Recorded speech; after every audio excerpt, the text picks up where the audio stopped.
Hello there, this is Eyeafrica TV and good evening wherever you are. Thank you so very much for joining us. Of course, it's Tuesday, the 26th of December, 2023, and welcome to this special edition where we are here, as we did yesterday, to reflect some of the major development of the 2023 year, as we are almost very close to the end of the year. And today we want to focus on economic-related matters. To look at some of the country's economic performance over the last 12 months, the lows and highs, and of course trying to digest some of the pertinent issues, if you like, in the next 60 minutes or so. So thank you so very much for joining us wherever you are, and we say Merry Christmas once again to all our viewers, depending which part of the globe you are right now following this program right on Eyeafrica TV. And we are coming to you live from our studios in Banjul. And thank you so very much for coming along. We have some very, of course, important guests in the studio. In a moment, you'll hear from them as we navigate through some of the highs and lows, like I said, of the Gambian economy of the last 12 months. Of course, the impact also it had on the Gambian people. We want to discuss on that in a moment. Mbokk yi ñu ngi leen di nuyuwaat beneen yoon fii ci Africa TV ñëwaat mbégte dellusiwaat ci beneen édition end of the year review comme niñ ko tàmbalee démba am yéene fas yéene àndaate ak of course ak yéen ci at mi yëpp li fi jot a jaar ci ay xew-xew surtout nag tey ci wàllu économie lañ bëgg a waxtaanee. Xam ngeen ne démb lañ tàmbali programme bi ñu fas yéene ànd ak yéen ba semaine bi yëpp incha allah war a waxtaanee different sectors. Démb politique la woon te ñu war a waxtaanee wàllu économie mooy naka la économie réew mi daanaka performé ci at bi nga xamante ne boobu la ñoo waaj a génn si ni mooy 2023. ñu am ci nag mbégte lool dalal ci ay kilifa yu am solo war a waxtaan ak ñoom ci fànn woowu li nga xamante ne mooy surtout ku wax économie wax li nga xamante ne mooy dundini askan bi.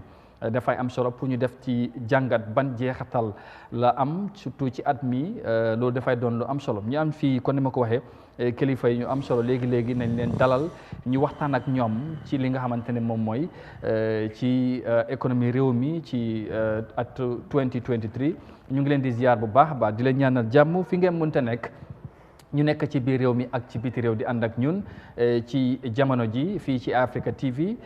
ñu ngi leen di jaajëfal bu baax a baax kon ni ma ko waxee toujours ci safo bi waaye tamit ci kolute bi kon dañuy tabbi ci waxtaan dalal suñu ay gan bu ko defee incha allah ñu xuus nag ci biir waxtaan bi bu baax a baax tey ci jotaay bi ñu ngi fi am honorable Yahya Jammeh nekk National Assembly member bu Bundunkakunda constituency waaye tamit bokk ci député yi nga xamante ne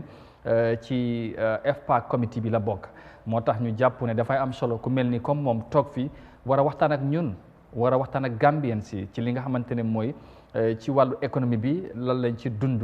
lan lañ ci daanaka gis ci li nga xamante ne askan bi dundee nañ ko ci at mi di passé. Honorable ñu at mbégte dalaat la ci kër gi waaye surtout ci spécial plateforme bi ñu bàyyi la nga nuyoo Gambien si ñu lay seetaan right now ci réew mi ak ci biti réew.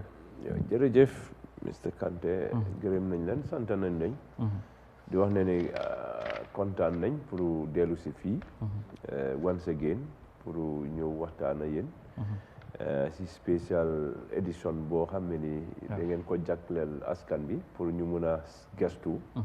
mbiri économie bi depuis January ba décembre bi si 2023 maa ngi nuyu suma broda bi di Baboucarr Kebe waaw moom kañ suma broda la te moom tam mu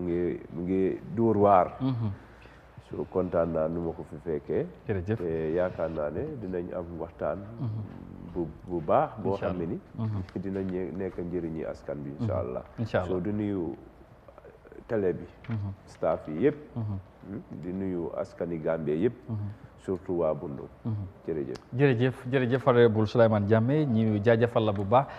ci yitte bi ak saa yi nga soxla da nga ko yombal lool pour nga ñëw waxtaan ak Gambien si ci fànn bu mu munta doon bu fekkee ne dafa yitteel askan bi rek da ngay bàyyi lépp say programme ñëw waxtaan ak Gambien si wax na ko léegi ñu am fi tamit ki nga xamante ne mooy Mr Baboucarr Kebe nekk ndaw tey ndaw yi la fi teewal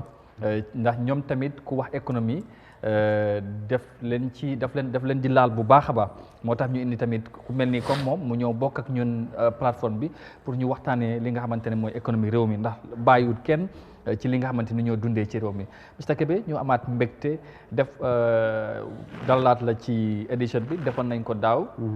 ren ñu fas yéene defaat beneen édition dafa mel ni dañooy baaxantal ñu bàyyi la nga nuyoo Gambien si ñu lay seetaan right now ci biir réew mi ak ci biti réew fii ci Eyeafrica TV. asalaamaaleykum wa rahmatullah jërëjëf ñu ngi nuyu Gambia yëpp di nuyu ñi nga xam ne ñu ngi follow programme bi through Eyeafrica TV di njëkkee nuyu honorable moom waxtu buñ ko gisee rek daf dee nekk yokkute si ñun daf dee nekk inspiration bu mag si ñun di wax ne rek defoon nañ ko daaw sant yàlla nag bu baax a baax si liñ ko fekkee waat di ñëw di joxe suñ xam-xam wala tam waxee suñ foog ak suñ opinion si luñ gisee économie réew mi ak xëy na ñu xool at bi ñu jubli si lan lañ foog de moom lañ war a focus on wala lan lañ war a lan la jubluwaay bi war a nekk daal kon ñu ngi laa gërëm te gërëm borom place bi di ko ñaanal yàlla moom it at bi ñu jublu si na ko si yàlla defal jàmm ak moo staff am ak ñëpp di moom it ndaw la moo tax bu ñu ma ooyee damay sawar pour ñëw man it partager li nga xam ne moom laa jot a xam si topic bi jërëjëf Mr Kébé ñu ngi lay jaajëfal bu baax ci wuy si bi ñun tamit mbégte lañ ci am bu baax a baax comme noo ko waxee moo tax ñu waat la pour nga ñëw ñu waxtaanee li nga xamante ne mooy réew mi ci programme bi wala ci plateforme bi ñu ngi see séntu tamit keneen mu fekk ci ñu ci jotaay bi ci kanam tuuti moom nag économiste la économic expert moo tax ñu invite ko bu ñëwee moom tamit xalaatam ak gis-gisam ci doxalini économie réew mi dana am solo moo tax ñu am economic expert ak tamit ñu am ku jógee ci pencu ndaw réew mi waaye tamit am ki nga xamante dina fi tekkal ndaw yi foog naa lu mel noonu bu amee buñ ci sekkee waxtaan njëriñ war na cee mun a feeñ waaye tamit jàngat bu am solo war nañ cee mun a génn ci waxtaan bi waaye xam naa dinañu dab ci kanam dañooy soobu rek ci biir waxtaan bi dooree ko ak honorable Souleymane Jammeh well honorable kon ni ma ko waxee depuis January ba tey December daanaka ay fan rek moo ci des at mi war a tàggatoo tey yow nga faree ci ñi nga xamante ne moom mooy ci National Assembly bi ma fàttali rek ne budget speech bi nga xamante ne Minister of Finance joxe na ko bu yàggul ci National Assembly pour dépense réew mi ni ki déwén buñ ci doon gaaral kàddam joxe na xayma ni économie réew mi dal di doxee ci at bi nga xamante ne at bi jeex si nii ak at bu passé sax ak lan la ñoo séntu ci projection at mii di ñëw xam naa ci kanam tuuti am na lu ma dinañ déggee ci moom Minister of Finance lan la waxoon ci loolu waaye liñ ci jàpp rek liñ mun a waxagum ci kàddoom mooy économie Gambia daanaka comme yeneen économie bi jafe-jafe yi moo tax daanaka nu mu waroon a doxeewut ko dama bëgg nag ñu gën a bees waxtaan bi ci ni ko Gambien si di dundee xam naa statistiques yi dana baax na lool ak yeneen yi nga xamante ne ay jàngat experts yi ñoo indi waaye ni ko Gambien bi di dundee côté boobu laa bëgg ñu gën a waxtaanee bu baax a baax en tant que ku représente Gambien si du ma wax waa Bundun ci parlement boo doon def analysis def jàngat ci Gambien économie bi dante ne gars yi wax ne jafe-jafe yi am bari na ban jàngat nga ñu mun a defal ci at bi nga xamante ne boobu mooy waaj a jeex si waaw jërëjëf kontaan nañ trop si laajte bi waaw xam nga bu ñu nee économie rek dafa nekk loo xam ne ni nit ñi seen dund ñu si réew mi ñu muy doxalee seen dépense bi ak seen budget bi ñu ñoom doxalee dafa am loolu nga gis ne ni business yi tamit yoo xam ne ni ngi dox si réew mi naka la ñoo doxee ok nga baal ma tuuti dafa mel ni sa mic bi gars yi déggaguñ kàddu gi su ko defee dinañ ñëwaat ñu régler loolu tuuti de pour wax bi gën a leer parce que loolu tamit dafay am solo pour lépp li nga xamante ne ñu ngi ko waxtaanee gars yi tamit ñëw xam ci fànn bu moo waxee dafay doon lu am solo ñu fàttali rek ñu ngi xaarandi kenn ci suñ gan war a doon economic expert bu yegsee ci waxtaan bi danay doon lu am solo li nga xamante ne dana feeñ ci waxtaan bi honorable ñu ngi tàmbalee ak moom mu def jàngat ci li nga xamante ne moom mooy ci at mi diggante janvier ak décembre ci ay xew-xew lan lañ jot a dund ci réew mi ci wàllu économie tout dundini askan bi parce que diggante janvier ba décembre tey mu yem ak ñaari fukki fan ak juróom-benn lu bari xew na fi ci diggante bi loolu nag jàngat ko dafay am solo waaye kon ni ma ko waxee dama bëgg a ñu jàngatee li nga xamante ne ci anam bi nga xamante ne Gambian bi ci boppam ordinary Gambian bi nu mu ko dundee loolu dafay am solo pour ñu laal foofu bu baax a baax foog naa léegi honorable yëf yi war naa baax ñu bàyyi la rek fi nga nekkoon nga tàmbalewaat foofu waaw. comme jërëjëf ñu bantuwaati rek. ne kontaan nañ trop. si laajte bii nii. waaw comme noo ko waxee baax na ne waxtaan bi économie la. waaye nañ ko waxee si kan anam boo xam ne ni ordinary Gambian bi. exactly dina ko understand exactly. because economic expertise ñoom experts yi. ñoom mun nañ laa jox ay percentage. so percentage boobu ordinary Gambian mi. waaw moom ndax dina ko yëg. waaye xam nga fii ordinary Gambian soo ne économie rek. moom mu ngi seet dundin bi suñ dundin bi naka la lan lañ naka la nekk di demee. comme soo ne saaku maalo wala basic needs of our yoo xam ne ni dañ ko dee jëfandiku. yooyu naka la mel ak nit ñi seen dëkkuwaay naka la mel because du lekka kese.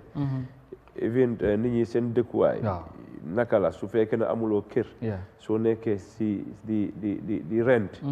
naka la rent mi nekkee because xam nga économie bi moom dafa ànda jamono bi nu moo demee. so te fu mu nekk nii si jamono buñ nekk nii. su ñoo xayma dañ koo téye si xaalis. xam nga xaalis mooy doxal. mbir te xaalis boobu noonu fu mu nekk nii si jamono buñ nekk nii Gambia ñun lu ñoo jëfandikoo lu bëri duñ ko dee defaree fii dañ ko dee jënd si biti te léegi soo ko jënd si biti da nga nit beneen xaalis bu utee dalasi bi dalasi bi ngay jël pour wecci ko si foreign currency nga mun a am loo bugga léegi foreign currency boobu noonu fu mu si jamono buñ nekk nii dafa nekk di dem si kaw. waaw gën a neewal doole suñ dalasi bi waaw tey soo doon jënd dara $10,000 let's say soo doon jënd dara let's say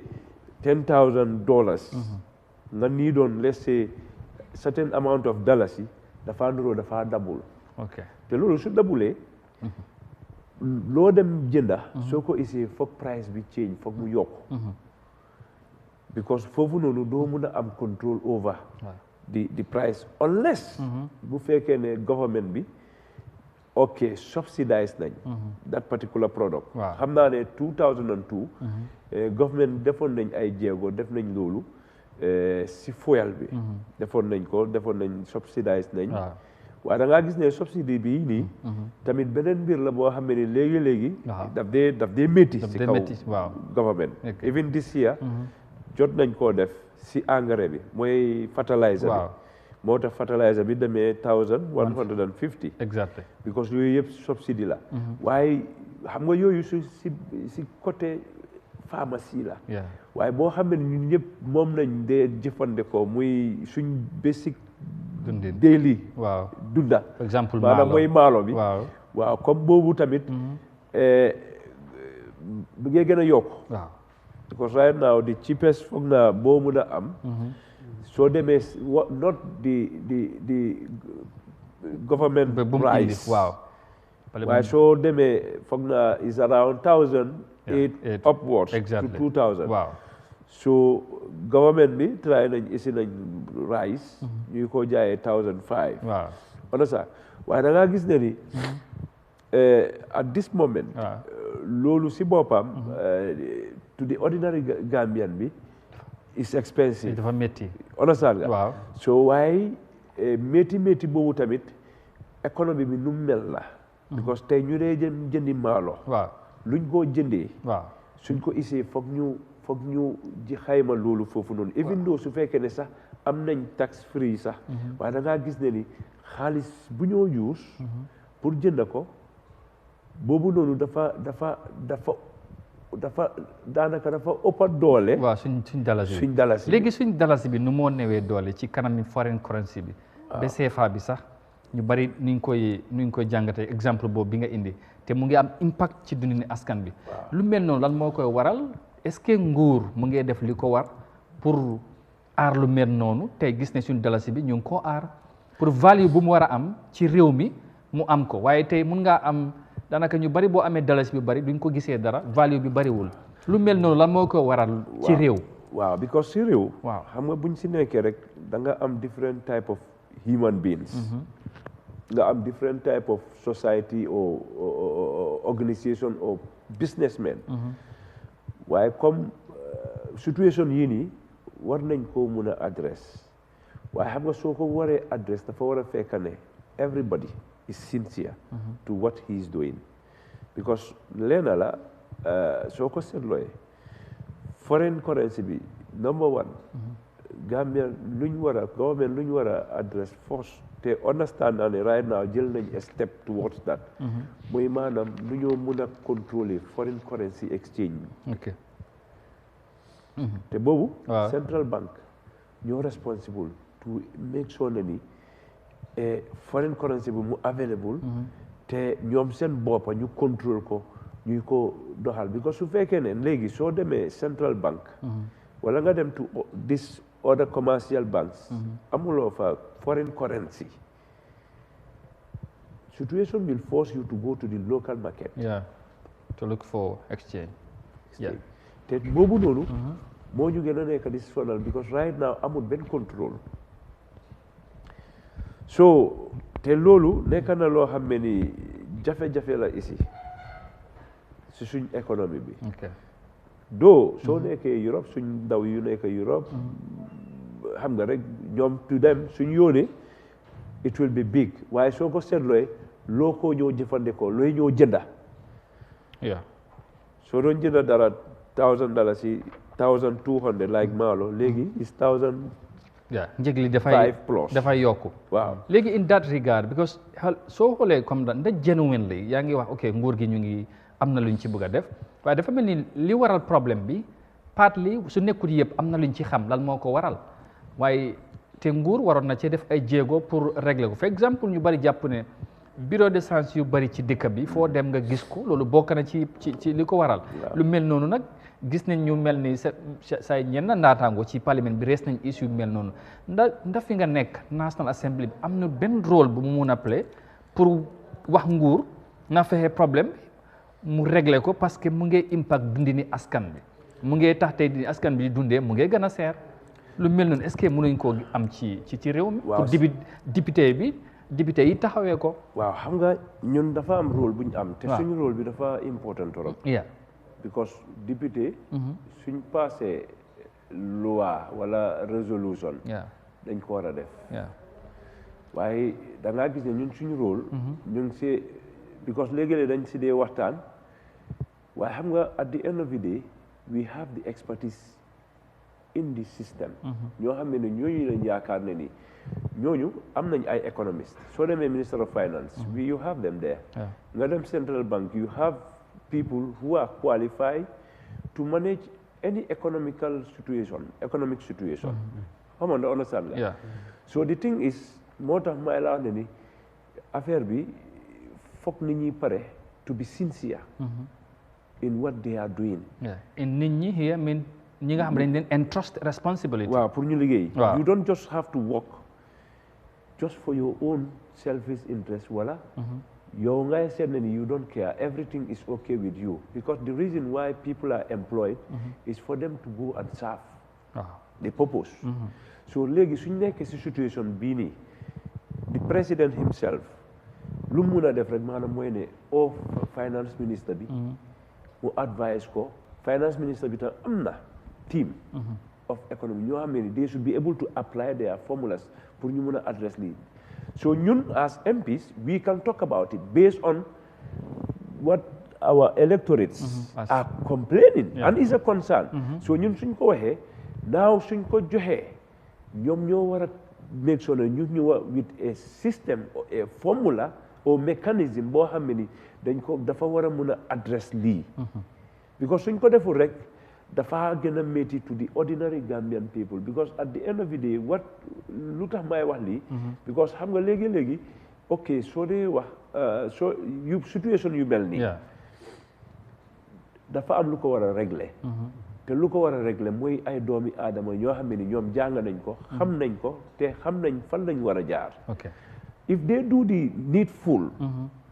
yaakaar naa ne with honesty dina am waaye su fekkee ne loolu manqué na foofu noonu dafa nekk I don't care game te réew loolu du ko doxal nit ku nekk sa réew loo suy dugg si jafe-jafe da nga try su fekkee ne yow dafa ñëw si yow te yow yaa responsible pour address loolu da nga war a def everything possible to ensure ne ni def na lu si war ba nga xam ne ni affaire yi tane waaye economy at this moment depuis 2021 definitely government amoon nañ si ay jafe-jafe wala saga so jafe-jafe yooyu noonu the same government bi mi ngi try pour address ko waaye address boobu noonu because soo nee government rek the whole machinery ngay wax wala saga waaye people need to work be part of it waaw they need to do the needful pour régler situation very well dinañ ñëwaat ci yow parce que tamit ak lu mun taxew surtout ci côté dundin bi ñëw wax generally yaa ngi ko wax sànq lu ñoo dundee ci réew mi dañ ko import over 90% lu ñoo dundee ci biti lay jógee léegi ñu jàpp ne for exemple maalo ak yénney dañ ko war a bay ci réew mi agriculture for instance waaye loolu ni ñu ko doolele ñu jàpp ne parlement bi def ci am rôle bu mu war a play léegi budget bi yéen boo leen ko dee slice an FPAC bi an ci rôle ñu jàpp ne léegi taxawaay bu ci dee war am def dee xala des so boobu bëgg naa ñu laal ko xam nga da nga si bëgg a comment tuuti balaa maa dugal Mr Kebe wala nga waaw bëgguma jël yëpp my brother kañ bëgg naa waaye foofu noonu bëgg naa see wax waaw ok ko mën ngaa ñëw after ma ñëw ci moom waaw bëgg naa see wax xam nga leena la ba léegi dinaa la wax ne ñun FPAC the whole house bi lañ dee represent suñ defaree bilateral si yëpp su ñëwee ñu def consolidated report ñu joxe ko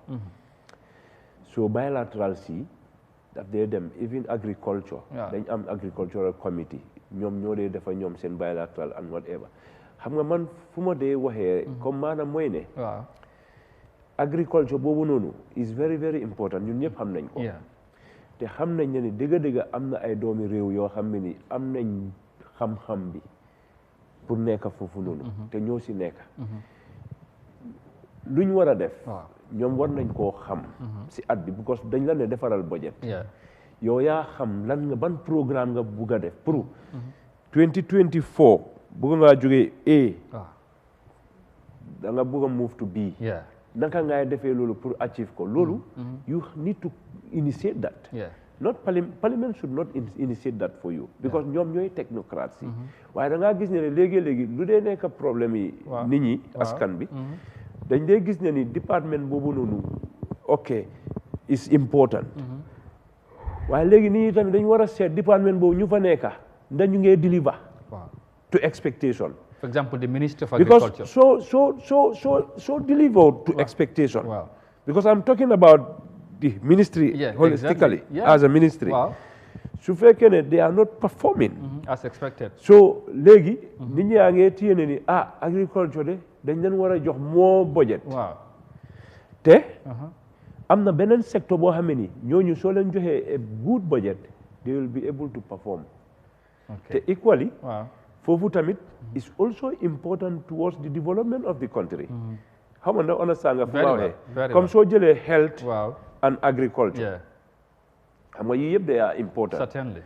waaye dem na ñëw na mooy ne buñ leen joxee seen budget yi suñ ko jëlee ba pare ñun suñ ko passé léegi ñoom ñoo dee dem manage budget si so te foofu noonu léegi they still need to make sure ne ni they utilize the money efficiently su ma ne efficiently maanaam mooy ne xaalis boo budget si loo ko budgetee nga dugal ko si loolu. nga dugal ko foofu. te saytu boobu tamit ba léegi da ngeen ci am rôle. danaa ci ñëwaat. very well ma ñëw ci Mr Kebe ci économie bi ñëw wax ci dundini réew mi lu ëpp ci askan bi ndaw lañ. recently gis nga Gambia lu mu dund ci ndaw yum ñàkk ndax ñu bari jàpp nag li méttit réew mi moo ko waral te even boo xoolee budget bu ñoo wax. te nekkut budget bii rek la tàmbali budget yu fi jaar. jàpp sax lu ñoo séddee ndaw ñi dafa tuuti ba. te pour ñu defal ci ndaw yi dara sax problème la te ku wax nguur bu ñëw dafa wax ne priorité bi ndaw la ak jigéen waaye ndax tey nga Gambie ñu ngi gis seen bopp ci taxawaay nguur ak surtout ci économie bu ñuy dund. jërëjëf Amadou. di sant tam honorable si leeral bu mu isi loolu tuuti si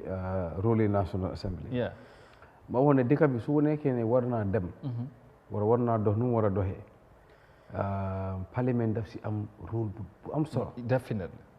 parlement nag rôle am. dina feeñ wala dina gis njëriñ bi. su dee itam cabinet digga déglu nañ résolution yu gaa yi di isi.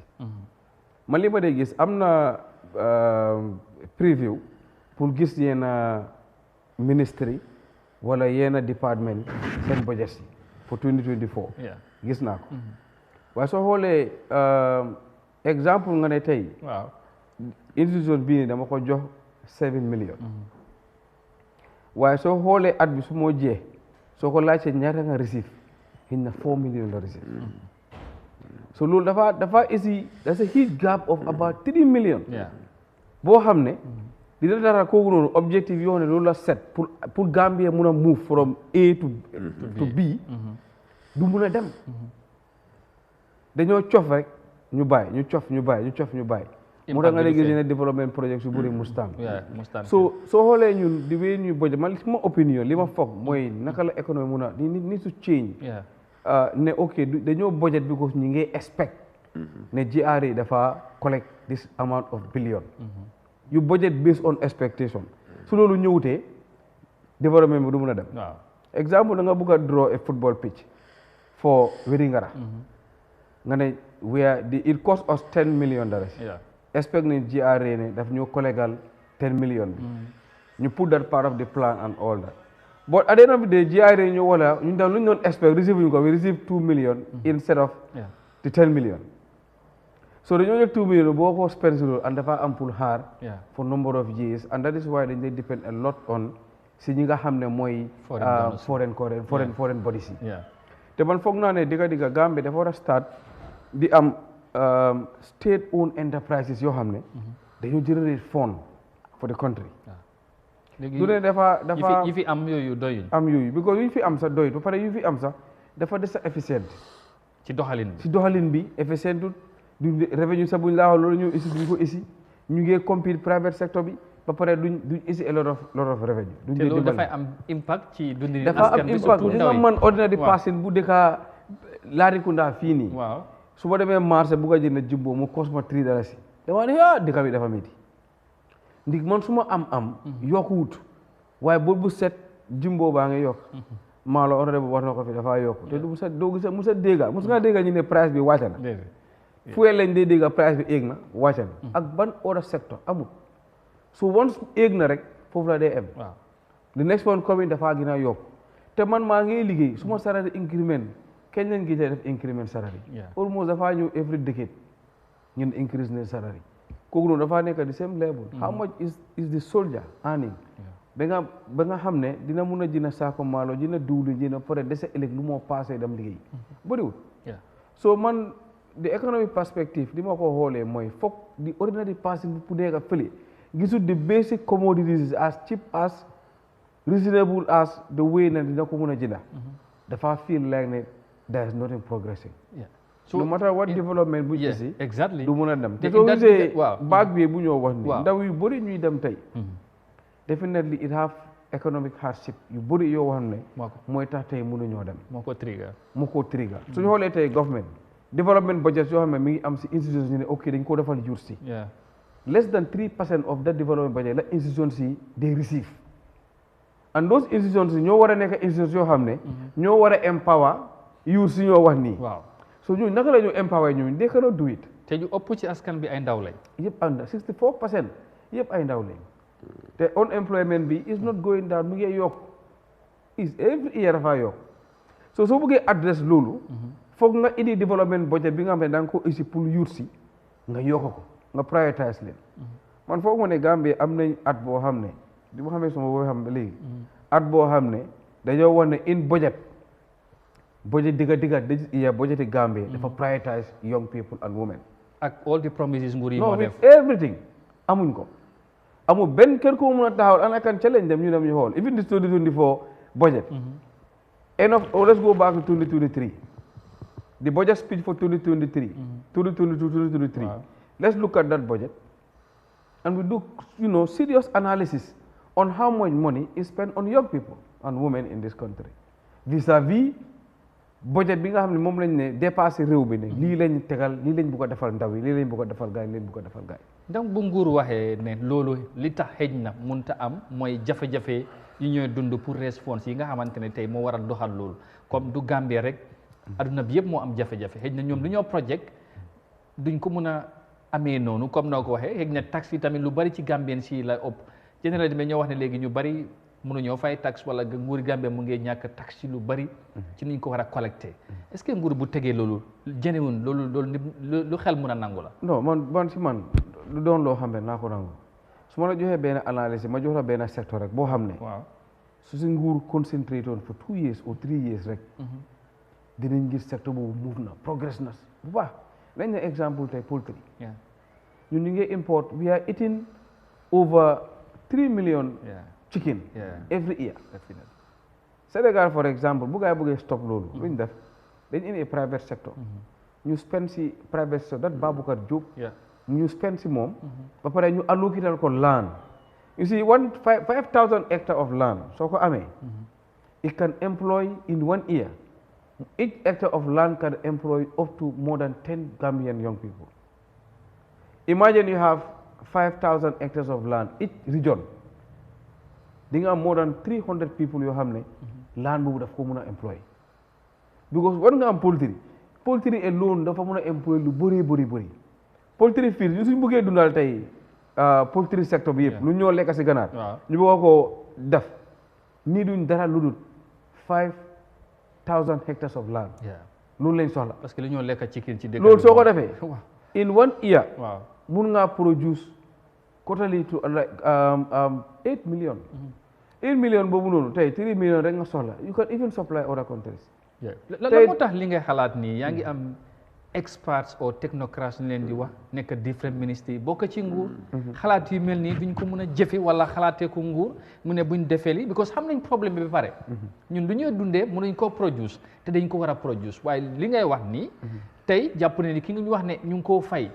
thousands of dollars per month pour ñu mu xalaatal ministre yi te moom fa mu nekk technocrate wala un expert lii war na ko mun a teg ci table bi pour ñu liggéey ci waaye lu mel ni daanaka dafa jafe pour ñu gis ko ci réew mi waaw comme ñu suñ liggéey bokk na si lu ñoo def à ce chamber mooy di def advocacy di leen wax suñu xelaat suñ demee ministre of trade meeting dañ ko faa wax suñ demee ministre of agricultural projects yi youth and sport project yi dañ ko faa wax ministre of finance bi central bank dañ ñoo invite yeneen si forum si dañ leen ko wax ndagaay dañ dee déglu waaye foog naa loolu nag moo def xam nga commitment bi waaw xam nga from policy to action mun nañoo Gambie soo xoolee dëkk yu gën a daxa binda si kayit ñun foog naa kenn du ñu raw waaye su ñëwee ne nañ jëf nañ jël action nañ ko defee daf dee jëfe te da ngaa gis private sector ndaw bu door dara tey am nañ fi keneen ku ñoo ooyee Mohamed Sanyang xëy na Gambie fi su ñoo wax poultry moom boo ko ne ñi nga xam ne ñoo di gën a produce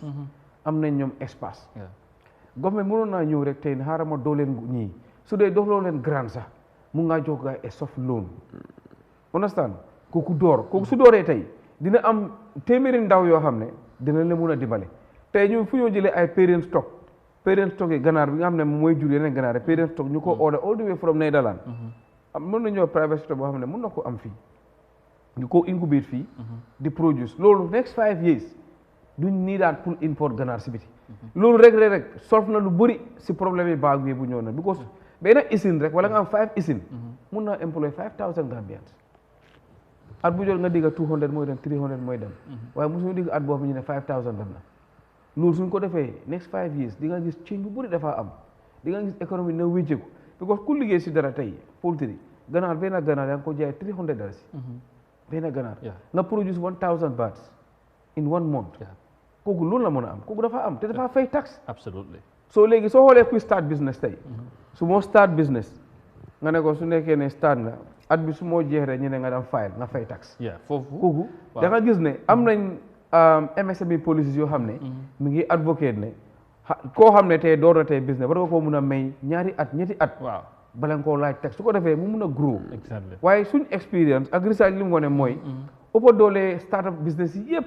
seen first 5 years daf day fekk rek collapse na te loolu exactly li ko war a waral mooy tax yi ñoo liñ dee fay mooy tax so da nga gisee tey ku nekk outside sax bugg a ñëw invest tey suñ la wooyee soo xelaatee ñaata nga war a fay si tax rek dafa tax yeneen sax nga discourage te moo tax comme GRA dañ leen di engage amoon nañ ay engagement yoo xam ne dañ dee wax a gaay wala lii mooy challenge ndaw yi te ñu ngi see dox duñ si soona di ko gën a advocate di gën a wax itam di honorable su ministre yi ñëwee nañ bugg di xool gars yi. man foog ne war nañoo am rôle bu mun a play ci yu mel dama bugg a parlement saytu loi yi tamit dama bugg a man suma proposal mooy ñuy am prix budget bilateral yoo xam ne dañoo ñëw ñu review previous budget bu ñu la joxoon ñaata nga receive woon you understand and how much were you able to make lan yan jéego nga jël yan wécciku moo am si at boobu noonu su ko defee yow tey suñ la ñëwee pour jox dinañ xam léegi ban ministre lañ war a jox lii ak ban lañ war a jox léegi dina am tey ñu door ministre dañaa ne moto lañ soxla moto bi lañ nangam moto bi moo ko nangam su ko defee kooku nga jëlee ko moto xëy na léegi li nga jëlee 1.7 million ou 2.5 million bi nga jëlee moto xëy na tey dooroon na poultry boo xam ne di nga am lu mu téeméeri ndaw yoo xam ne door nañ fa defa liggéey nga ñëw tey si skills ñuy graduate tey from skills wala ñuy graduate from university at bu nekk wala ñeneenti at bu nekk dina ëppa lu mut 2000 nit definitely 2000 nit yooyu noonu yëpp nga ne léegi di nga leen jël ku nekk ne dama bëgg a toog si office ma liggéey kon baax na trop ñu gestu budget yi naka la ñoo dimbalee ñi nga xam ne dañ graduate from skills trade centers ñu isi leen su ko defee apprécié naa government ne ñëw na with USET bi nga xam ne TVET boo xam ne dina université boo xam ne dina mun a dimbalee ñeneen ñi nga xam ne duñ foog ne ok su ma demee def kapinta rek man dafa mel ni dama ñàkk a jàng moo tax loolu government foog naa war nañ si gën a def ay jéego yi moo effort ba nga gis ne dina am ndaw yu bëri mun see bokk loolu su ko defee dinañ saafara lu bëri si jafe-jafe alright very good su ko defee ñu fàttali rek ñuy seetaan yéen a ngi ànd ak Eyeafrica TV ci special review bi nga xamante ne ñu ngi koo amal ci at bi nga xamante ne moom moo waaj a génn si at daaw defoon nañ ko Eyeafrica TV jàpp ne tamit dafay am solo pour ñu oo ñi nga xamante ne mooy ay stakeholders nekk ci réew mi ci different sectors ñu waxtaan ak ñoom seen jàngat seen ay gis-gis ci réew mi nu moo doxee ci fànn yu bari nag te nag ñu ngi waxtaanee ci affaire yi économie wàllu économie mooy dundini askan bi parce que boo waxee économie moom loolu la foofu lañ ko bëgg a wegg rek ñu wekk ko foofu pour nit ñi gën a understand tey nag ñu am fi ki nga xamante ne mooy député la nekk ci pencu ndaw réew mi ak ki nga xamante tamit mu ngi ci yut cembasi di li waxtaan ak ndaw yi di leen xeexal di leen ñaxtul di leen représenter yu bari te mu teewal leen fii war a waxtaan ci jafe-jafe yi nga xamante ne ñu ngi ko dund ak yan pexe la ñu war a nas surtout nguur pour régler solution yooyu xam naa bu ma delluwaatee si yow parce que ñu ngi wax xaat si bi trigger na baagwee bi te baagwee bi gis naa président bi génn na wax na ne tey dina dem ba moom si boppam pare na pour mu jàmmarloo ñi nga mooy borom boot si ñu dakkal lu ñoo yóbbu nit ñi waaye ndax loolu mooy solution bi wala moom nguur gi dafa war a xalaat leneen pour luy mun a téye ndaw yi ci réew mi loolu dinaa ñëwaat ci yow ak loolu honorable ñu dellusiwaat parce que yaa ngi nekkoon ci agriculture ak lu ñoo jox ministre yi gis naa ne saa mu ngi koo wax wala département si léegi dañ dee project ñu dañ leen war a jox certain amount wala lu leen war a jox rek wala li leen dig sax duñ leen jox half bi wala 3/4 bi lu mel noonu tey lan moo ko dee waral yéen boo leen joxee département ngeen allocate kal ko certain amount last year for example this year mu ñëwaat da def dee bokk ci yéen ngeen xayma ñaata la jotoon ngeen xam ak xaalis boobu ndax dugga na fu mu war a dugga parce que tamit ñu bari dañ jàpp ne problème bi mooy dañ dee jox ministre yi xaalis wala département si wala waaye xaalis bu ëpp ci ay moto ci ay toogu ci ay maintenance lay dem askan bi daanaka duñ ci dee gis seen bopp parlement nag am ci rôle parce que yéenay seddale affaire yi waaw daanaka loolu sax pour ma joxe summary boobu waaw this year's budget bi daanaka mun naa ne ni 86% bi yëpp dafa nekk si ay personal emoluments mooy salary then 14% bi daanaka moo dem si development so waaye da ngaa gis ne ni comme nu ko Kebe waxee loolu tamit benn major problème la boo xam ne ni during the bilaterals ministry yi dañoo ñëw ñuy joxe complaint yooyu noonu léegi-léeg dañ dee mën a xam seen actual buñ gaay use up to October waaye da ngaa gis ne dañoo ne suñ lii lañ budget waaye suñ monthly allocation buñ war a receive from Minister of Finance duñ dee am luñ bugg a like soo bindee ne yow da nga need 10 million Ministry of Finance dañ la dee mën a jox less than the amount te dëgg-dëgg loolu tamit dafa métti pour nga implement sa plan si dafa jafe because dafa nuroo even su fekkee ne sa bugga nga see dem sax sa doo mën a am sa targeted time boo bugg a implement projet bi ba nga si pare waaye lu si gën a am solo lu ñu gën a sonal to be frankly speaking maanaam mooy ne suñ budget bi dafa am certain budget line tey ni yooyu soo ko waxee ñu bëri duñ la si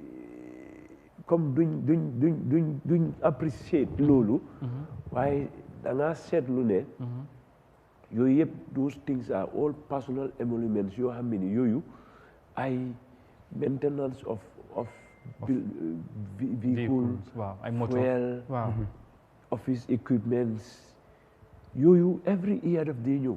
year in year out waaw daf dee ñëw kon dafay rotate rek waaw soo leen waxee ñuy laa jox justification and whatever foog naa government war nañoo am policy boo xam ne dinañ mun a contrôle because soo ko xaymee loolu soo ko xaymee nga total benn let's say maintenance of office building loolu xaalis bu bëri la te da ngaa gis ne ni ñeneen ñi dañoo def maintenance of office building seen office yi sax duñ ko peinture te fekk jox nañ leen xaalis ba pare waaw so xam nga yëpp dem na ñëw na rek maanaam mooy ne people nit ñi dañ war a réalistique budget buñ laa jox da nga war a xam ne ni budget bi si lii lañ ma ko joxee I have to do this waaye su fekkee ne budget bi jox nañ la ko ba pare léegi yow nga start di maneuver within the budget I'm not saying people are corrupt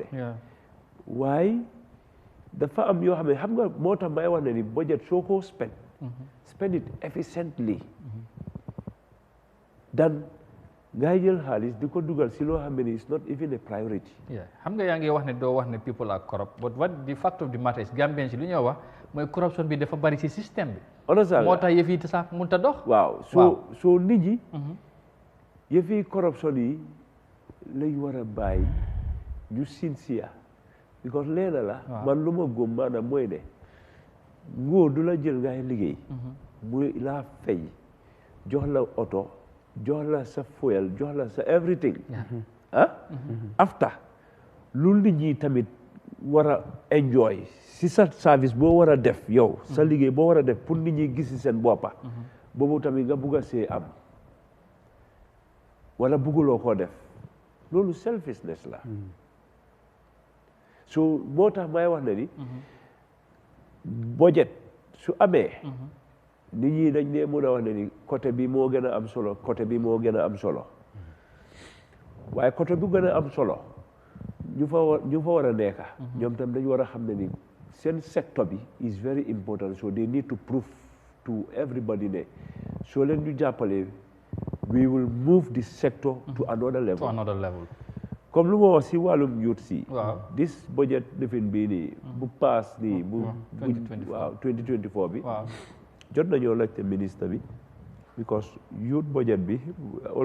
all the time 112 or 20 million la dee nekk so waaye bu ñu laajtee wan nañ na ni ok dafa am yenn component youth component yoo xam ne daf dee nekk si yeneen budget like trade agriculture and yeneen sector like Minister of Higher Education and whatever understand waaye léegi yooyu noonu dafa need su fekkee ne loolu mu am proper coordination boo xam ne youth si let's say National Youth Council or the ministry there should be some kind of coordination wherein even su fekkee ne a project is in trade su fekkee ne a youth is benefiting na nekk a coordination boo xam ne ni it will link nga gis ne ni the Minister of Youth dinañ xam ne ni these are the number of youths yoo xam ne ni they are benefiting or they got employment through this or this or this. But do we have that coordination organization within the ministries? Parce que most often ni ñoo jàpp ministry bu nekk mu ngi work independently. léegi su fekkee ne yaa ngi am allocated a ministry for the youth ku am problème ndaw da ngay fa ne soo demee ministry of youth and sports war naa régler problème bi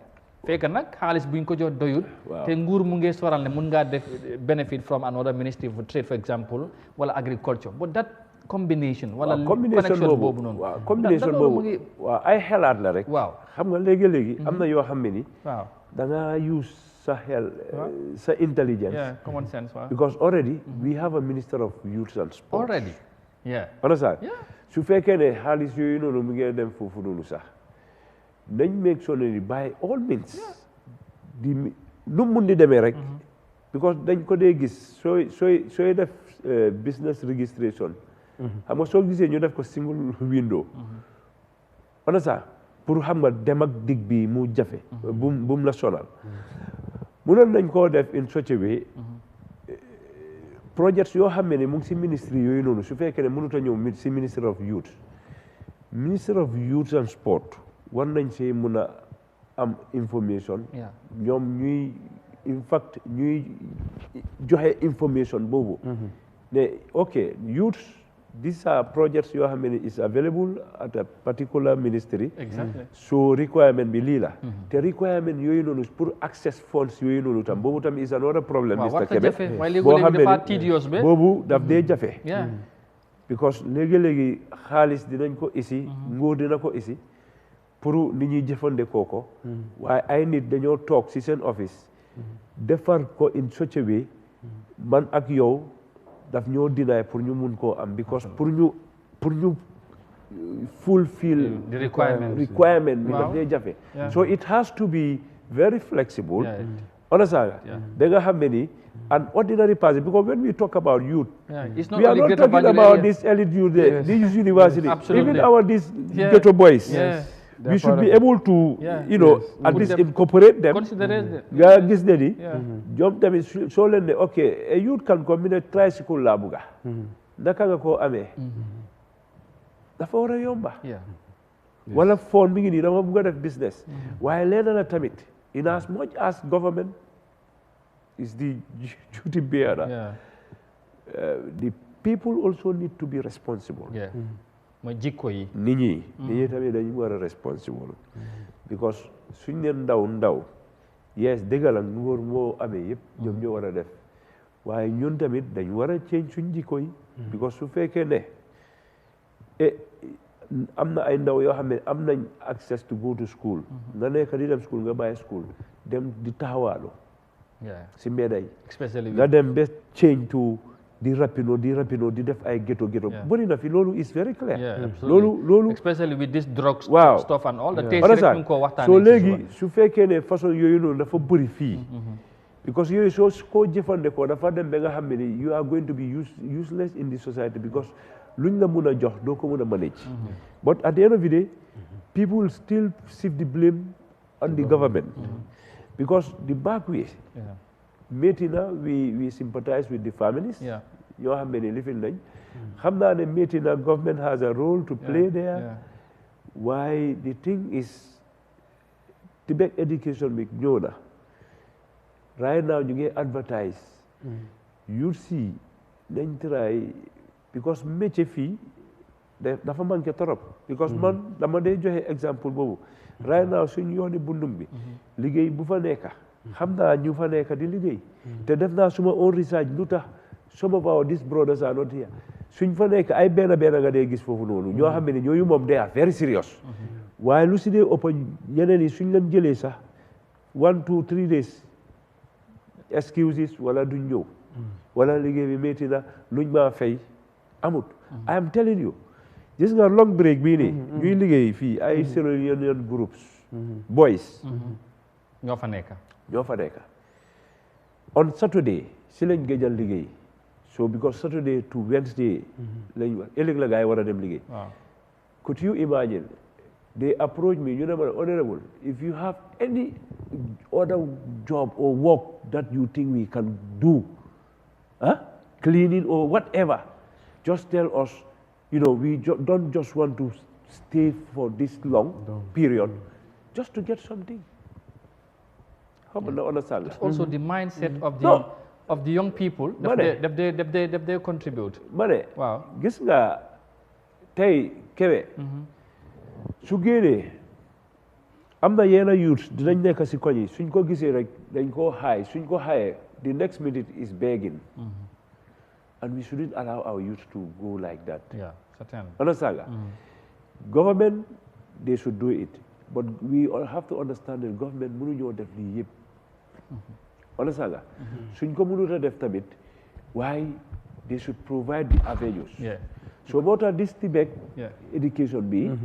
ak GTTI bi dafa am solo torop. Man muy wax ak yow. Before may nekk MP, su ma la waxee suma story, doo believe. Man yëfi watchman sa def naa ko. Yeah. Understand? And I was doing electronics. Waaye gis nga bu ma demee pour pursue ko. I was discouraged because the thing is, when I went to GTTI, the guy, when he saw me after leaving grade 12 for almost 4 years, no. Feka man practically, you're already there. I am already there. Yeah. So xam nga mu isil ma ay affaire so bem tax ma divert. Okay. Yeah, loolu am na solo. It's a very interesting pour tamit ñu inspire ndaw yi. ñu xam ne tamit bu ñu la gisee nga toog fii wala gis fii Kébé jàpp ne rek things yi dafa rosy dafa jékki-jékki rek nekka jaar-jaar bi tamit bu ñu wax ko dafay am solo xam ne tamit yëf yi tamit yombul. waaye léegi honorable as a naam balaa maa indi Kébé na private sector tamit foog ñu dugal leen ci waxtaan. Of course. ñoom ban rôle lañ mun a play parce que ñoom tamit dañ dee jàmbat affaire tax ñu ngi ko wax sànq si start-up si du ñoom rek. The private sector, they have a role to play because government cannot do it alone. Comme noo ko waxee waaye ñoom tamit ndax am nañ di conducive environment ndax government mu ngi leen di dooleel pour ñemeloo leen ñu def parce que employment lu bëri si private sector bi la mun a amee dan government. waaye loolu tamit is a challenge in this country. waaw foofu noonu. waaw private sector bi. soo ko seetloo ñun suñ Gambia fii. Private sector bi ñoo xam ne ni seen sector bi is big. It's just few. Most of the time private sector yu dee ñëw fii. daf dee nekk small companies and stuff like yoo xam ne ni less than even 20 people la ñoo employ. xam nga ndax yaa ngi understand fu ma waxee. waaye government war nañoo gën a mën a ubbeeku. support ñu attract investors ñu ñëw. We make a small business, just like what you were saying about the poultry. Rice binak. Rice bi. We have that vast land. Mënoon nañ ko modernize. Because foofu laa nekk di waaye sax mooy Gambians yi nga xamante ñu ngi ci private sector bi. am ay businesses. dañ am jafe-jafe pour government support leen. foofu laa nekk di waxee. nga employ nga am. benn sa business nga employ 5 Gambians 10 Gambians but nga dem ba you are facing challenge so you are obliged to buy to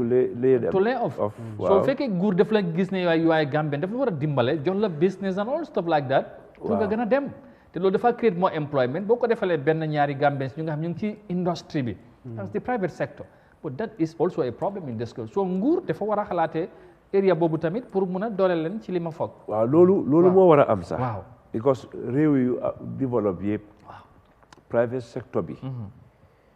dañ ko dee jàppale ba nga foog ne ni sax nguur la because soo demee si yeneen réew dafa am special banks yoo xam ne ni sax banks yooyu noonu they are just there to support private sector yi businesses and whatever soo bëggee loan sax you can just go there easily and get it because soo private sector bi soo ko bëggee xoolee ne moom individual la rek du dem because at the end of the day dafa am moom liggéeyam dafa am lu mu dee aat di value bu moo aat maanaam mooy ne employment side bi ak nit ñi luñ see am ak réew mi tam luñ see gisee seen boppa waaye wax na fi benn affaire gis nga state owned enterprises yi government is high time ñu seet naka lañ leen a evaluate ñu seet how best we can put them wherein they can generate money for the country because soo ko seetlooy ok am na state owned enterprise yoo xam ne ni ñooñu fu mu nekk nii they are putting burden on government because ñu ngi am loans yu bëri yoo xam ne nii government ñu ngi commit seen boppa si yooyu noonu pour fay ko te ñoom service yu ñu war a joxe sax mënuñ koo joxe te at the same time doo dee gis fenn foo xam ne ni ñu ne la ok this year after in fact benn year sax dafa lifin let me say after 2 years of our whatever this is what we have for the government loolu foog naa few maybe ports foog naa ports ñoom dañ ko dee def waaye yeneen yi pour nga dégg ko dafa jafe so moo tax Minister of Finance dañ war a ñëw police yi boo xam ne nii state owned enterprise yi dañ war a deliver because foofu noonu let's say example NAWEC this light we are enjoying you are paying for it definitely. the water you are using you are paying for it understand nga so the more service they give the more revenue they have te revenue boobu noonu in as much as am nañ running cost operational cost war nañoo mun a am dividends tuuti waaye su fekkee ne mënuñoo joxe dara te ñu ngee jël loan loolu still now the same economic situation bi moom la moo gën a suppress absolutely parce que par exemple nawet bi nga wax ni gis nga CASPA buñ fi yokk waxoon na ne dañoo yokk service yi moo tax yokk njëg li yokk nañ njëg li bi lay Gambien si di gën a jàmbat laa ko courant laa ko ndox so loolu justification bi doo xam naka la so dafa delluwaat tamit ci économie bi ñoo wax parce que dundi ni askan bi so it's very true I will come back to you honorable xam naa Mr. Kebe ma ñëwaat ci yow with the economic trajectory bi nu moo demee wax naa léegi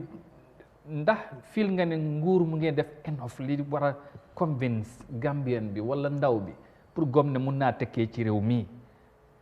this situation nu moo demee xam naa ne projection bi fu ñoo dem 2024 foofu la ñoo compléter ba liñ dunda depuis January 1st to December 31st 2023 trajectory bi ndax nit mun naa am yaakaar ne su ma desee Gambie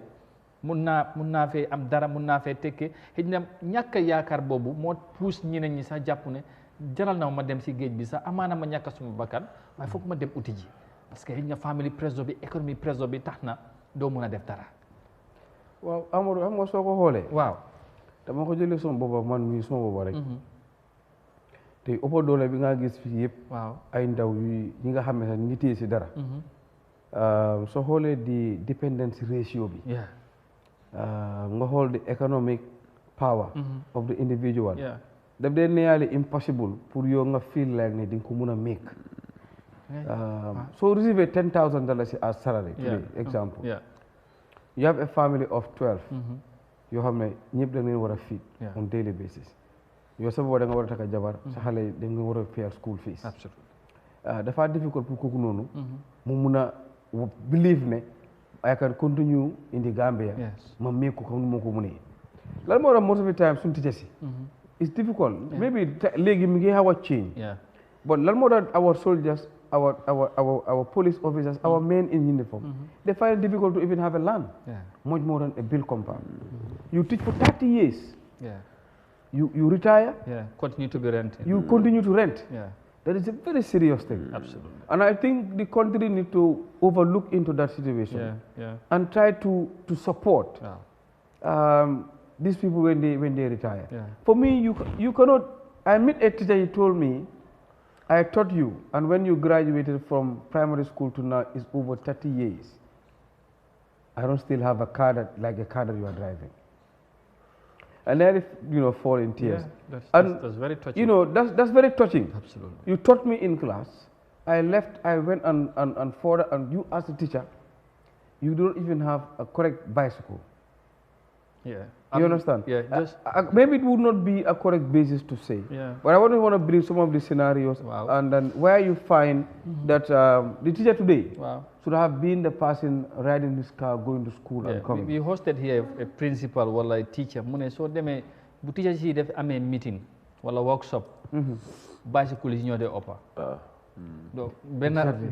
rider ngay compter waaye doo gis sa moto benn ba ñaar rek ngay gis lu ëpp ay bicycle ñeneen sax dañoo fay pass ñëw. Exactly. Pour image ñi nga xamante ñoo war a tabax réew mi yes kuy doxal ku dem si office bi kooku moo la war a defar tàggat la léegi xolam kooku xelam bu dalul muy xalaat dépense est-ce que li moo def si xale mi dina njëriñ réew moomu pour mu dox dafa jafe ñu ngi xalaatee moo tax soo xoolee suñ quality bi in terms of our education tam because xam nga you invest and you expect a return in investment su dee ne teacher bi yow tey li nga koo jox tey doy dafa ñëw mu tij ni ok xaaral ma tij la because I just have to do it because I need to finish this period ma jox leen exam madam soo passé baana soo passé de baana mu am njëgi 1500 2000 3000 moo yóbbu su mu ñibbi at the end of the month bon da nga xel ne kooku tey su amee benn opportunité rek dina génn moo tax di nga ñàkk a qualité yu bëri teacher training si ñoo dee gën a bëri léegi si secondary schools yi and at the primary schools and suñ amee that problem man those days dañ am woodwork is as a serious subject as English you have a department that is woodwork you do carpentry this kind of sofas you can make it before you even graduate grade 9 that person graduating at grade 12 would you want to say I only have to go to university to be in the office no and then apart from political appointment as ministers, any role that you want to play today, say you must have a PhD, you must have that. Probably the USET that is coming is going to produce more people that are from the Tibet that can occupy the position of a minister. Because that can occupy the position of that politician sitting there. Because most of those people with high degrees of PhD, masters, they don't make job seekers instead of job creators. And that I think for me, so our budget at the National Assembly, our way of thinking should be in that direction. The direction in which boo xam ne dafa nante dañoo tàggat ay ndaw ñu mun a establish seen own business seen own enterprise dan ne dañoo tàggat ay ndaw ñu pare ñëw si government di wax dama bëgg nga employment foog that kind of direction that vision change it ba tey suñ unemployment rate dafa bëgg di increase suñu xoolee the amount of university students who graduate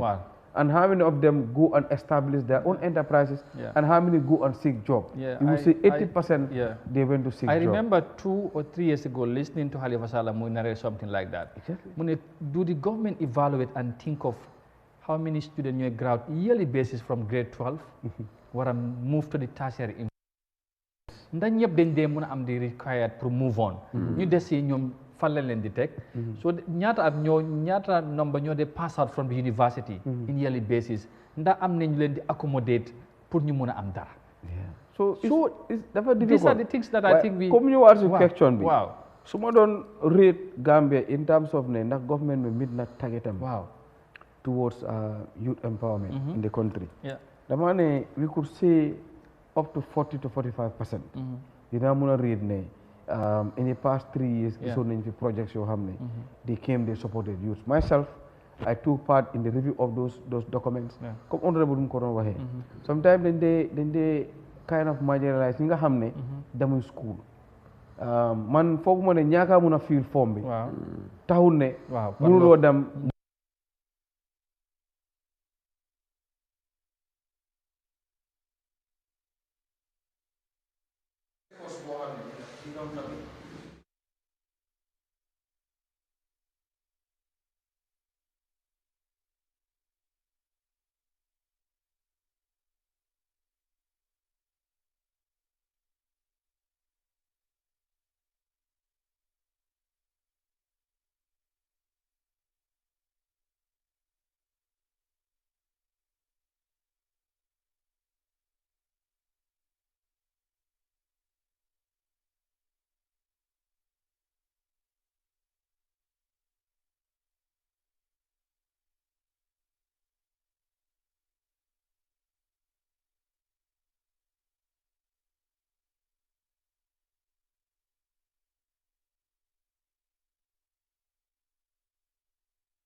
parce que private sector bi ngay wax ni nga bokk ci dañuy wax ne ok even contract yi nga xamante ne nguur gi dañ ko dee joxe duñ dee prioritize local company wala local institutions yi loolu tamit bokk na si ma jox la exemple rek waaw damal office of the maybe benn si ministry offices yi waaw nga xool toogu yu njëna ak kopoti dañ ko dem jëlee si yeneen compagnie si yu nekk fii nii dina ko foofu noonu te loo xam ne la mun nañ koo liggéey Gambia soo xoolee di Gambia Carpenters Association soo demee ministre of trade ma jox la exemple am na yenn ministre bi sax office am table beeg bureau bi ak yëpp yu ñoo ko liggéey te suñ la soo ko gisee su la ne Gambia lañ ko liggéey da nga ne déedéet dañ ko order dañ ko import kon mu laa wax ne am nañ skills am nañ talent government procurement yu mu dee def yëpp private sector du even receive 40%. Yeah,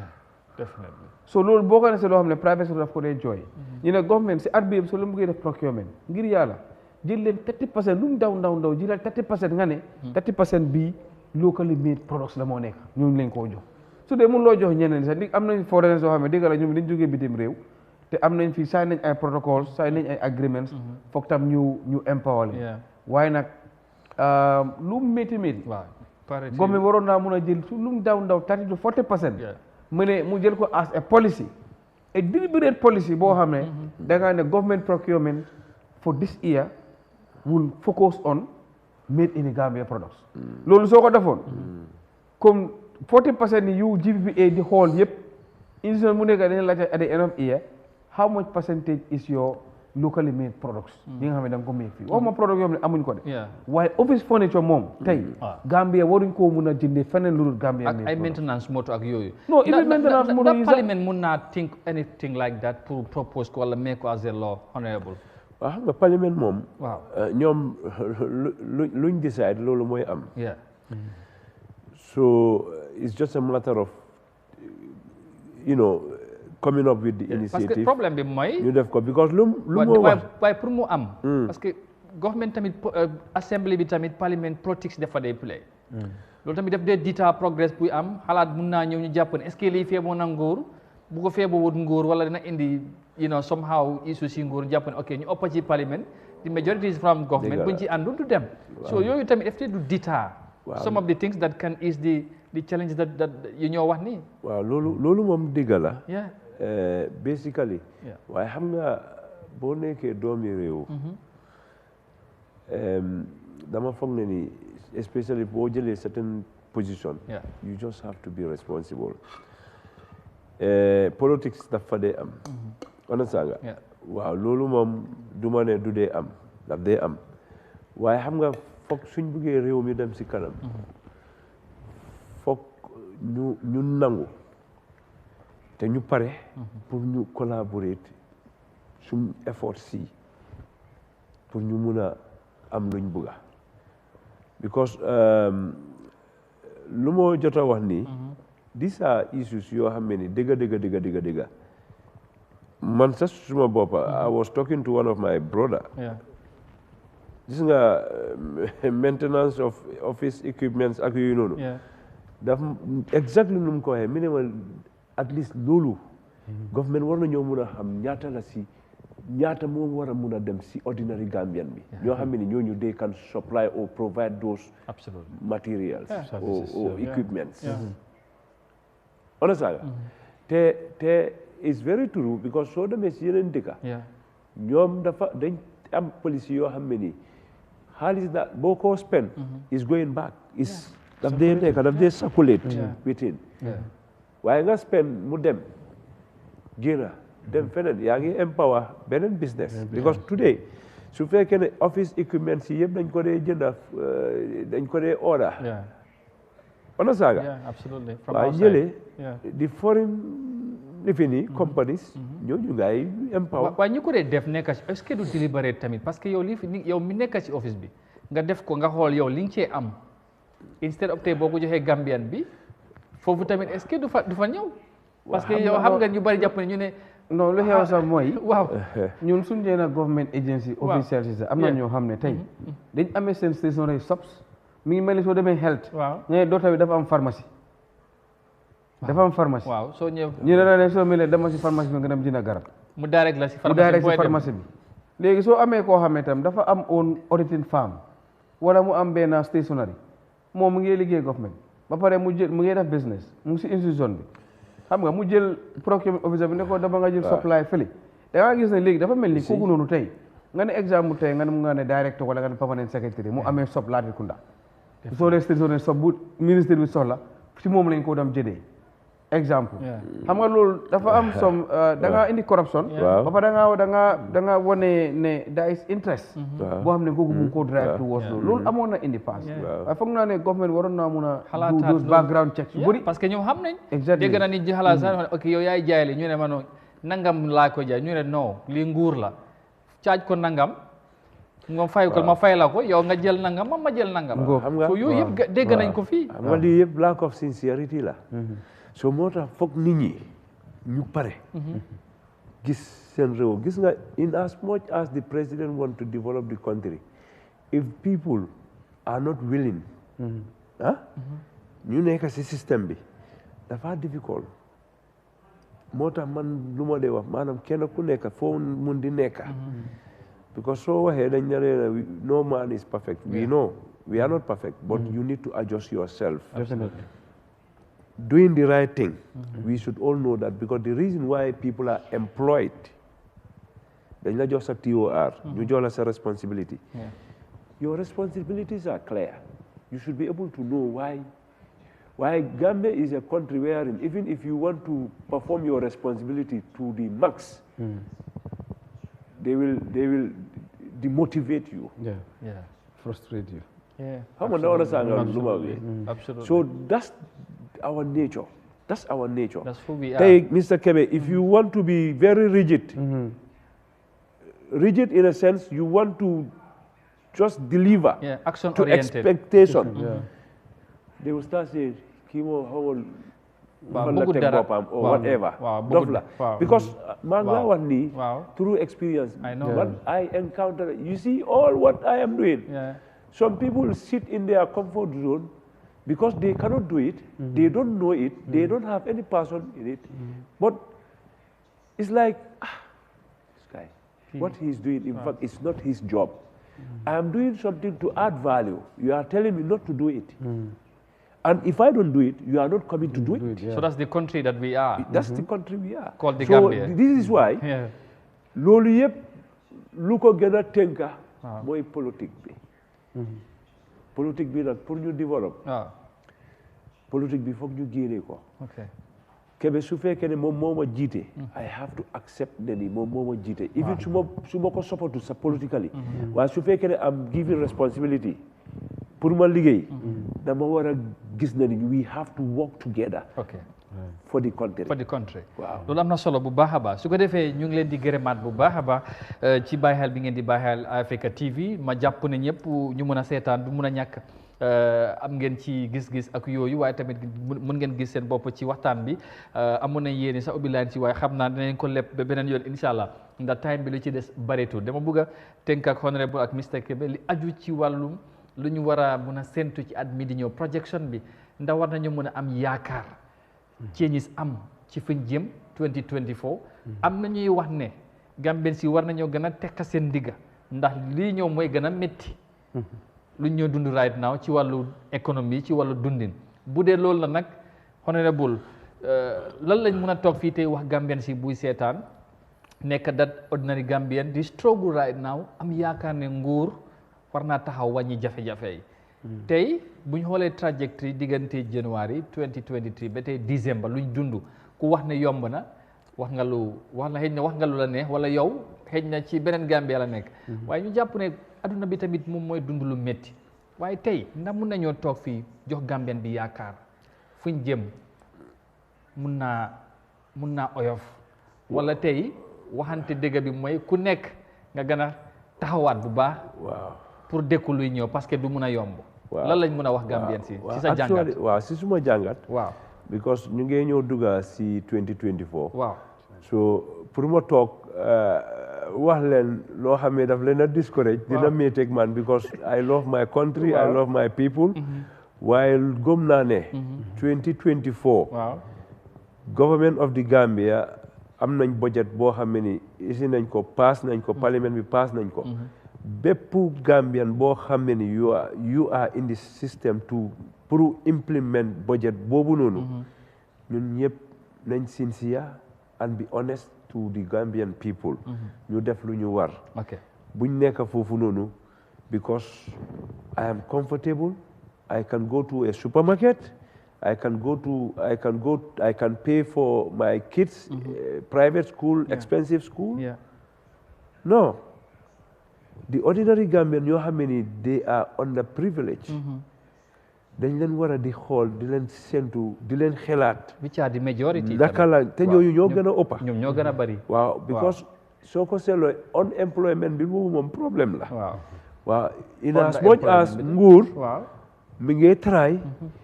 waaye nit ñi tamit nañ si jàppa understand nga because idea bi tamit warut a nekk just to be talking mun nañoo blame government bi waaye all the time ñun ñëpp is our responsibility ñuy ñëw a solution lan lañ mun a def together nga gis ne ni yow si sa côté lan nga mun a def pour wàññi métit bi kii tamit noonu ñu collaborate ko waaye xam naa ne dina jafe waaye lu may ñaan rek 2024 yàlla may ñu am at bu neex at bu rafet nguur bi tamit luñ fas yéene si lu baax pour defal ko doomi réew mi ak Gambia bi in general yàlla yombal ko ba nga xam ne ni ñu mun ko def because at the end of the day soo ne nguur rek président ngay wax. waaw loolu foofu laa bëggoon a ñëw. soo waxee nguur président bi. président ngay wax ba pare tamit ñu bari bu méttee moom la ñoo blame. waaw waaye président bi tamit ñuy wax ne mënut a nekk fu nekk. dafa am nit ñu mu yaakaar tànn leen. dénk leen ay responsabilité. waaye ñooñu seen doxalin tamit def dee count ci réew mi di lu moo doxee. ci dundini askan bi. waaye bu fekkee léegi président bi nu mu di wax sabotage daf day am. wala ñu jox la responsabilité yow bokkul ak nit ki political party nga ñàkk a def li la war loolu tamit dafay impact ci dundini nit ñi. waaw gis nga moo tax. waaw man du ma dee teel a blame président. ok di nga ko blame. parce que mooy tànn ak yooyu waaye dafa am yoo xam ne ni certain issues ñu ngi koo am. is within our institutions yoo xam ne ni. sometimes the president may not be privy. waaye leena tamit. as a leader. you have to be proactive. to try to be on top of issues. be vigilant. yoo nga xam ne ni xam nga you don't just take things lightly. yow yaay président bi. ku def lu jaadu encourage ko. waaw waaye ku deful lu jaadu intervenal nga make sure ne ni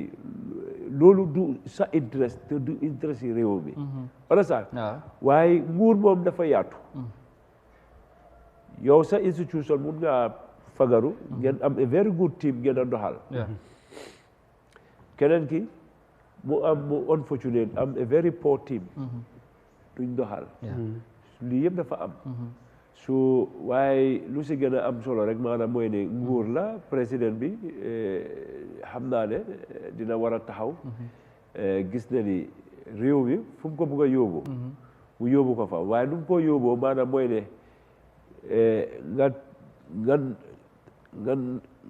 nga try by all means. lu jaadu. jaadu lu jaadu nag nga daax kon nga génne ko totally. su ma la déggee moom as much as jafe-jafe bari na waaye yaakaar war nañoo dundee yaakaar fu ñu jëm. waaw xam nga yaakaar boobu. soo gisee may wax loolu. loolu man ak yow we have a role to play there. understand nga comme today you are there as a journalist. yow am nga role booy play. man as a National Assembly member. I have a role to play. ñu nekkal suñ technocrates yi ñoo xam ne ni budget bi ñoom ñoo ko dee dem di ko implement. affaire bi yëpp sax si ñooñu la. waaw because suñ ko implement seen oversight fonction bi tamit. waaw ci lay ñëw. waaw yéen soo leen allocate ministre wala département ba pare suma ministre da ngeen war a saytu loolu. waaw suma ministre. waaw as the chair of the local government. waaw seriously. ñun suñ budget line bi. am na budget line yoo xam ne ni dañ ko cut to zero seriously because li xew man whilst ñu ngi def bilateral si ñu ngi géej gaay to the previous budget te this year tamit dafa gën a widen members of the committee for certain oversight doesn't even need for you to organize yourself as a parliamentary group committee them because there are certain oversight. It's very simple. If you tell me that you budgeted for a uniform, you want your staff to wear uniform, Puruma assess lulu is very simple. I just need to go to the office and see for myself. The targeted people that you allocated for a uniform, I should be able to see that. So for ñun as parliament am nañu role to be frank suñ oversight bi to ensure that lu ñu wax you gis na ni def nañ ko waaye benn problème rek mooy seen budget bi jox nañ leen ko waaye seen monthly allocation bi pour ñu execute seen budget bi xam nga already pass nañ budget bi is a law léegi su fekkee ne dee koñ di am lu mut boobu tam beneen tardement la boobu nag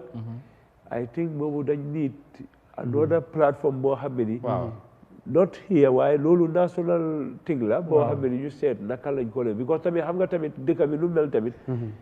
revenu bi nu moo ñëwee noonu lañ ko ne parce que loolu tamit loolu tamit leneen la waaye dañu ñuy tamit try ñuy fay tax ci bokk na ci xam naa foofu laa bu jeexale ak yow bokk na revenu fu moo jógee ak luy laal ci économie Gambie te mu am solo lool mooy remittance yi jógee ci biti ci Gambian diaspora bi léegoo léegi tamit dafa mel ni ñoom tamit dañ dee contribute bu baax waaye dañ leen di xala nguur ñu jàpp ne nguur def leen di xala fàtte National Assembly bi ci taxawaay boobu parce que Gambien tamit Mr Kebe mu ngi ko wax sànq Gambien bu nekk biti am xaalisam dem try ba am stut bugg a ñib si Gambie invest waaye bu xalaatee rek tax bi ak baakan forward lu moo daj bi balaa moo am li mu bugg a kayiti daf la dee frustrate and you feel like let me stay here and do what I do yooyu tamit est-ce que is it not high time that you think along that line pour naxang la ñu mun a liggante lu mel noonu waaw loolu mooy ne pour an investor to come in dafa war a flexible if you travel to other countries the moment you landed in their airport government si boppam moo teg ay nit from their Minister of Commerce or whatever dañ la day mën a xool nii sa personality you engage la and they are willing and ready to even know your hotel nga jox leen every time appointment they can even come with their vehicle facilitate your movement they go and show you the opportunities that are available for possible investment in those countries so we can do that waaye leena la even soo ko flexible Gambian bi foog ñu ubbeeku we have to be open ñu free especially your fellow we are Gambian working for the country because ñu ne la nga flexible loo ko Kebe mu ñëw with a very good business mu bugg a ko le maa ngi ko difficult I once experienced that I went with a brother dafa bëggoon a dugg si benn business when we went to the guy responsible the first word bu nga ko mi ne ko here this is tedious are you encouraging the individual why these are individual ñoo xam ne they are in those position yoo xam ne ñoom téye nañ ne ni they can do anything you are there for the people when people come they open up luñ la wax seen procedure just open it give it to them let them xam nga invest waaye soo ko bëggee naxari loo xam nga c'est un problème xam naa ne ñu ñëpp xam nañ système bi ci réew mi I think dañ ko war a seetaan Mr Kebe on a final note ndaw nga yaa ngi yàggal xeexal ndaw yi taxawal nday Gambia gis nañ liñ dunda ci at mi dem nga ba joxe sa exemple sa bopp te tey boo jëlee sa bopp rek daanaka ndaw yëpp nga waxal ndax tey mun nañoo xool kon ne ma ko la ci honorable nit xool Gambia jàpp ne ndaw la waaye mun naa am yaakaar 2024 ci budget buñ pass war naa cee mun a gis ma bopp nguuri Gambia am na lim ma dig mun naa toog xaar jaratut may risk suma life dem bagwee bi parce que loolu dañ koo discourage waaye ndax that hope is there tey moving forward ci at bi nga xamante ne moom moo war a ñëw 2024 and then yow tamit mun ngaa laal even diaspora bi lu ñoo contribute but the challenges they continue to face coming back to home to invest which has been a challenge. It continues to be a challenge. One of this minister of communication digital economy, mom experience no, for 9 months mu ngi struggle to establish a school. Bala mo succeed. Back and forward, but eventually mu succeed. Then that has to stop. Te mu ngi he's a state minister. Yeah. So can you imagine issues like that? So there are many Gambians out there who want to come back, but suñ xalaatee rek, but they lañ mën a encounter rek, daf leen discourage, and they have to come back and play in lu yóbbu suñ economy bi, and create employment opportunity for Gambians and all that. Definitely. Yeah. So yooyu yëpp tey ndaw yaa ngi ko dunda, miss opportunity for the young people. So can we be hopeful moving forward in 2024? Ci li nga foog. For every year. Wow. Dama dey remain optimistic until I get disappointed. Su dee ne luñ dee budget. Wow. Luñ dee plan. dañ ko doon implement. Wow. 100%. No, today we will not even discussing this topic. Waaye comme li ma ko waxee rek foog ne. Wow. Digga la personal elements yi bëri na. Wow. And they are very important. Yeah. But once the development budgets are not coming, development cannot take place. Development is not only you construct the roads and all that. Wow. No, but you need to get the quality of services you need. Wow. Man si man de dina am hope. Okay. Ne Gambian youth si mun nañoo toog yaakaar ne they can do su dekkee ne budget bon pass for 2024 is fully implemented. Okay. And not nga allocate ma 10 million and you give me 2 million. That would not take me anywhere. Definitely. That would not make me get whatever I'm going to get. Even though you get the other issue of youth budgets there in the agriculture different sector, that coordination definitely lacked. And I want to challenge the youth institutions, so the Ministry of Youth and Sports, the National Youth Council, and other private sector. They can do their findings to find out how much percentage of the Ministry of Agriculture budget is now allocated to youth. They put all that together, consolidate that, and put a press statement or put up a national communication that this is for this year, these are the available funds that is available. And they can put in the proposal. One halis bujam, so you can calculate everything is about 40 million for youth. 40 million really is our proposal. So you see investors. I feel sometimes very, dissatisfied when an investor just come and go to office of the president. I think before the investor meet the office of the president, the investor should have met the likes of Gaipa, the likes of the private sector. Meet with these people. They know exactly what we want. They know exactly how to advise this individual. Rather than the person will just go and then we hear the other words like this is tedious or this is challenge. Having a land access is a you are already discouraged. If you come, people, the investors, every investor, they say when you invest $10, you want to get 10 times the money you invested. Absolutely. And that is the view of every investor. Anybody who is investing in your country wants to get 10 times more than what he is invested. So soon the incentives is what needs to be attractive. Even soon I get in the donor conference, the president Barack and make good donor conference wherever. And the incentive to attract these investors to invest in the Gambia is not conducive. They will just come and they will not come back. Because almost every year. First port of call bi li may dégg ñu yow suma ñëwee ci yow yaay di main man suñu waxtaanee ba pare nga xam ne hope nga jox nga ma xëy na tuuti hope li nga maa njëkk a tegal mooy lan laay am wala ñaat laay am te fekk dara xewagul. Suma collègue wax na fii am na ki mu waxal mu ne dafa dem ci different nit mu waxal waaye ku ñëw li mu ko waxal mooy ñaata laay am mu ne moom dafa joxe jéggi guri joxe ba leste ba loolu rek moo ko frustré so mu ne lii is better man ma paak ma ñibbi waaye I don't think I can make it. It's true loolu dafa am te yàgg nañ ko dégga ñu bëri am nañ si expérience suñ ñëwee dañ dem seen media yi wax ko fa soo xoolee ñun suñ économie in the sub region soo xoolee ease of doing business Gambia is almost one of the hardest countries of doing business. And I think Lulu, I cannot just remember the ranking, but our ranking in the sub-region is very bad. It's very bad, absolutely. It's very, very bad. Ease of doing business in the country has been very difficult, despite even the single window coming up and all that. But single window is all parked in the greater Banyan. Why we cannot have single window in Bassett? Why would somebody from Bassett travel up to here to stay 2-3 days or a week to do the single window registration, opening a business? Absolutely. For me, that alone is already discouraging for the young person that want to start a business. And MSMEs are the one that are the backbone of this country. Absolutely. They are the one that boost this economy. They're the one that are paying tax. They're the one paying government, including the president. Yeah. But if we are not giving them all these opportunities and making this available, it becomes difficult. For me, I am hopeful, and that this country can be great again. If actually we respect we do the right the budget. The cake that we are all sharing is fairly shared, and that everybody is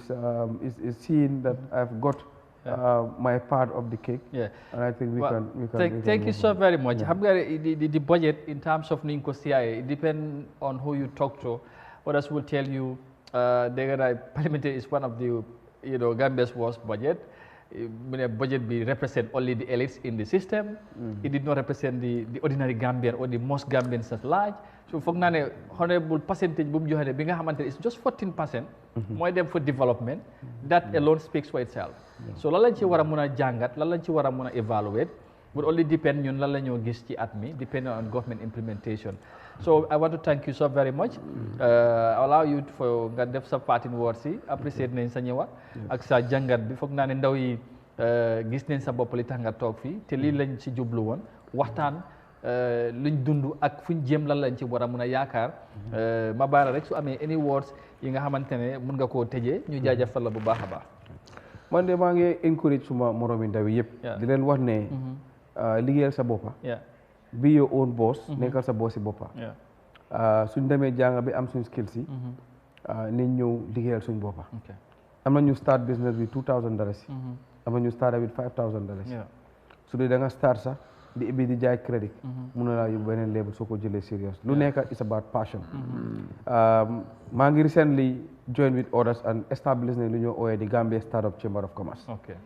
boo xam ne dafa bugg a dimbale ndaw yi nga xam ne ñu ngi si diggante ñu ngi door business di am lu benn employee ba demee si 4 employee MSMEs currently am nañ 153 businesses yoo xam ne register nañ di oo ñëpp registration is almost free loolu yëpp soo gisee ñu koo def pour dimbale ndaw bi nga xam ne mi ngi toog tey allung xaare koo xam ne mi ngi saare pirasu mu ngi koy na tey dafa bugg a start business am lu ndaw xamul sax naka la moo def xamul sax fan la ñëw registré ñëwal si NYC building bi Westfield next to NYC building foofu la suñu office nekk ñu ngi invite ndaw yëpp ñu ñëw am nañ ay initiative including diaspora tey rek am na ki moo xam ne after maa ngi war a after this programme am na a meeting with a group of diaspora from the US and then pare nañ pour ñëw pour ñu invest and support young people especially even back way returnees ñu ngi try pour def loolu bëgg nañoo start to train people on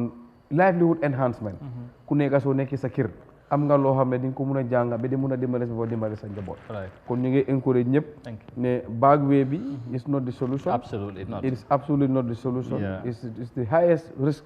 that anybody can take I think we can make it here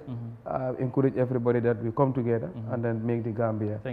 the better for all. Thank you so very much and we will be tracking your development bu jaree ñu invite if you see yeneen platform you come back we discuss more how to empower the young people may leen hope am na métti na waaye we can still mun nañoo dunda ci réew mi tekkee fii amee fii lu baax xam naa ne nag xëj na gomloo ko ñeneen ñi du yomb but anything and everything is possible as far as there's life. Honorable what is ñu tànk la yow tamit bu baax once again for your coming and for all the time yombalal ñu suñ la soxle surtout ci yu mel nii ak yeneen ñu bàyyi la nga tëj waxtaan bi ak lan ngay tëjee surtout ci Gambian si ak ndaw yi people like you are already inspiration to the young people. Every day you gis sa uploads on Facebook and other social media li ngay def di serve sa people parce que loolu moo tax ñu fal la te loolu dañ koy wax toujours you are already an example te loolu foog naa ne ñëpp xam nañ ko soo ñu gërëm la bu baax a baax ñu bàyyi la nga conclude. jërëjëf xam nga léegi-léegi media moom boo si toogee daf dee jafe léegi-léegi nooy waxee if you really want to hit the nail